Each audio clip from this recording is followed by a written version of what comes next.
L'histoire que je vais vous raconter est une parabole que Jésus a racontée. Cette parabole parle d'un papa. Jésus voulait nous montrer que Dieu est un papa qui nous aime. Il y avait un homme qui avait 2 fils. Cet homme avait une grande propriété, des champs, des ouvriers à son service. Oh, sûrement qu'il avait aussi un jardinier. Il était riche et il vivait avec ses fils.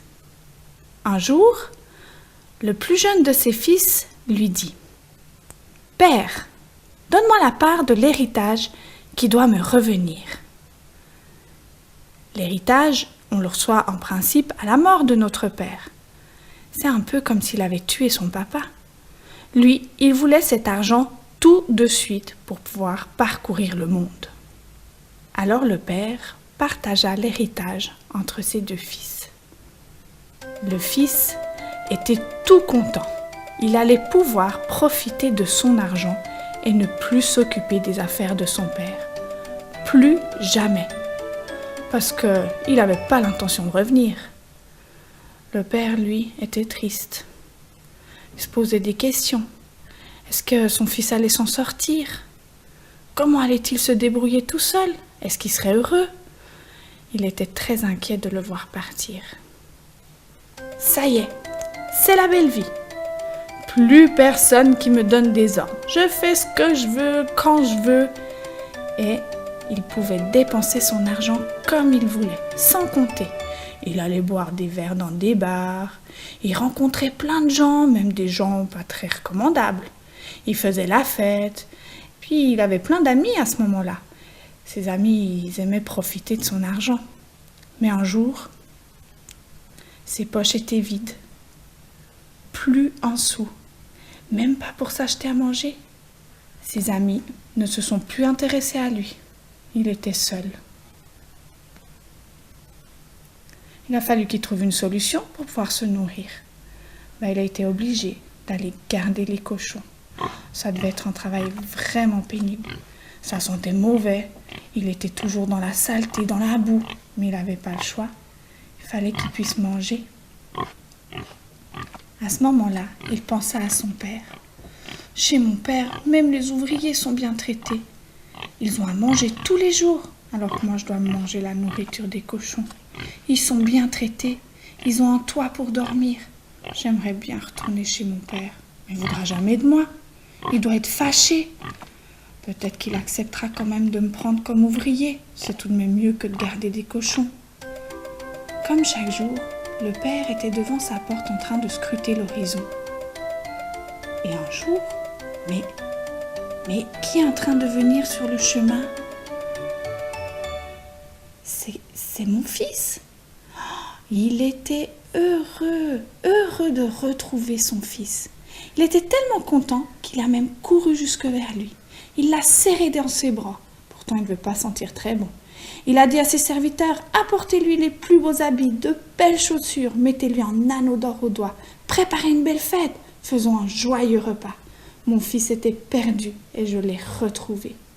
Le fils aîné était au champ quand il a entendu toute cette musique et cette agitation. Mais pour qui est cette fête? Pour ton frère, il est revenu. Alors, quand le fils aîné a appris que son frère avait été accueilli comme ça, il s'est fâché. Il a même refusé d'entrer dans la maison. Moi, je suis toujours restée près de toi. Je ne t'ai jamais désobéi et tu n'as jamais fait de fête pour moi. Le père lui a répondu, mais mon fils, tout ce que je possède est aussi à toi. Maintenant, faisons la fête, car ton frère était mort et il est revenu à la vie. Il était perdu et je l'ai retrouvé.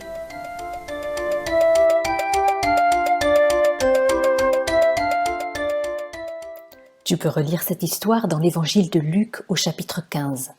Peut-être auras-tu un autre titre, la parabole du fils prodigue par exemple. Prodigue veut dire dépenser à l'excès, et c'est ce que le jeune fils a fait avec l'héritage qu'il a demandé à son père. Jésus s'exprimait souvent en parabole, c'est-à-dire une histoire simple tirée de la vie de tous les jours pour révéler une vérité importante à comprendre. Au travers de cette parabole, Jésus veut faire comprendre que le cœur de Dieu est celui d'un papa plein d'amour. Comme pour le père vis-à-vis de son fils cadet, Dieu est triste lorsque nous nous éloignons et voulons vivre sans lui. mais il nous laisse libres de faire nos expériences en espérant que nous reviendrons vers lui. Comme le Père pour son Fils cadet vers lequel il a couru, Dieu a ses bras toujours grands ouverts pour nous accueillir, nous pardonner, nous serrer contre lui et déverser sur nous sa tendresse. Dieu ne nous fait pas de reproches ou de jugements. Comme le Père a organisé une grande fête pour le retour de son Fils retrouvé, il y a de la fête au ciel quand un pécheur demande pardon à Dieu. Et comme le Père rappelle à son Fils aîné que tout ce qui lui appartient est aussi à lui, Dieu nous offre sa paix, son pardon, la joie, la tranquillité quand nous avons peur, la vie éternelle après la mort. En voyant la réaction des fils, je pense qu'aucun des deux ne semblait bien connaître son père. Le plus jeune n'imaginait pas un instant que son père l'attendrait et l'accueillerait de cette manière. Un père fidèle, qui pardonne, inconditionnel en amour. Il pensait au mieux être accepté comme ouvrier, alors que son père le réhabilite en tant que fils, avec tous les honneurs et une grande fête, car le fils perdu est retrouvé. Quant à l'aîné, il est dans le devoir-faire. Il n'a jamais compris combien le cœur de son père était généreux et plein de grâce. Il se comporte davantage en serviteur qu'en fils. Alors, face à sa colère et ses reproches, le père avec douceur va l'inviter à une relation père-fils. Il lui rappelle avec ces quelques mots « Mon enfant, tout ce qui est à moi est à toi. » Un peu plus loin, tu es l'héritier. Et nous, comment connaissons-nous Dieu ? Quelle relation avons-nous avec lui ?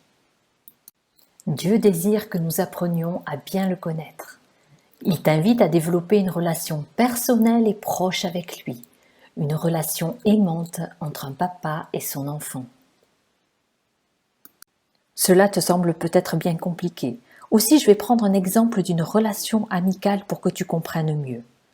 Au début de l'année, quand tu fais ta rentrée scolaire et que tu ne connais personne, tu vas commencer à parler à ton voisin, savoir comment il s'appelle. Vous allez partager peut-être les crayons, un livre, puis vous entraider dans les devoirs, jouer à la récréation, discuter, puis vous inviter peut-être à faire des activités ensemble pendant les vacances ou les après-midi de libre. Et petit à petit, vous allez mieux vous connaître. Vous allez partager ce que vous aimez, vos joies, vos déceptions, et vous deviendrez peut-être de super amis pour bien longtemps. Pour mieux connaître Dieu, ce papa du ciel plein d'amour, il n'y a pas de secret. Comme dans toute relation, il faut prendre du temps avec lui. Tu peux le faire en lisant la Bible pour mieux savoir qui il est et ce qu'il souhaite pour toi, en ouvrant ton cœur à son amour, en prenant conscience de sa présence aimante à tes côtés à chaque instant et chaque jour, en lui parlant, en l'écoutant. Bonne semaine et à dimanche prochain.